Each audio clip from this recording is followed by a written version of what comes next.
ख्वाजा पीर का एक चमत्कार। बादशाह और बगुला ख्वाजा मोइनुद्दीन चिश्ती ख्वाजा गरीब नवाज की करामातों चमत्कारों के किस्से बहुत मशहूर हैं। उनकी दुआओं और करामातों से लाखों लोगों को फ़ायदा हुआ।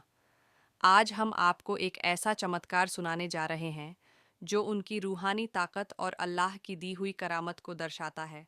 बादशाह और बगुला। एक बार की बात है जब एक बादशाह अजमेर शरीफ में ख्वाजा गरीब नवाज की शान और उनकी करामातों को देखने आया। हालांकि वह उनकी आध्यात्मिक शक्ति को मानता नहीं था और उन्हें परखना चाहता था।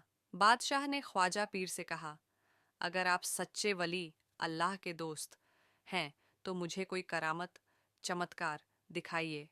ख्वाजा गरीब नवाज मुस्कुराए और बोले, चमत्कार अल्लाह की मर्जी से होते हैं, हम तो बस उसके बंदे हैं। फिर भी अगर अल्लाह चाहे तो उसकी ताकत से सब कुछ मुमकिन है।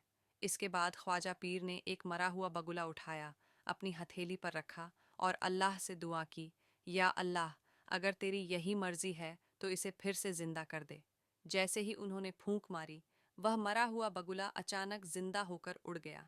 यह देखकर वहां मौजूद लोग हैरान रह गए और बादशाह भी दंग रह गया। बादशाह का ईमान लाना, इस चमत्कार को देखकर बादशाह का घमंड टूट गया। उसने ख्वाजा गरीब नवाज के कदमों में गिरकर माफ़ी मांगी और इस्लाम की सच्चाई को कबूल कर लिया। इसके बाद वह उनकी खिदमत में हाजिर रहने लगा और दरगाह में सेवा करने लगा। इस चमत्कार की सीख, ख्वाजा पीर की इस करामत से हमें यह सीख मिलती है कि मैं अल्लाह की शक्ति सबसे बड़ी है और उसके नेक बंदे उसके हुक्म से करामात कर सकते हैं। अहंकार और शक इंसान को सच्चाई से दूर कर देते हैं, लेकिन सच्चाई को कोई झुठला नहीं सकता। ख्वाजा गरीब नवाज की दरगाह पर जाने वाला हर इंसान कोई न कोई बरकत ज़रूर पाता है। निष्कर्ष, ख्वाजा मोइनुद्दीन चिश्ती की करामातें सिर्फ चमत्कार नहीं, बल्कि उनके अल्लाह से गहरे रिश्ते की निशानी है।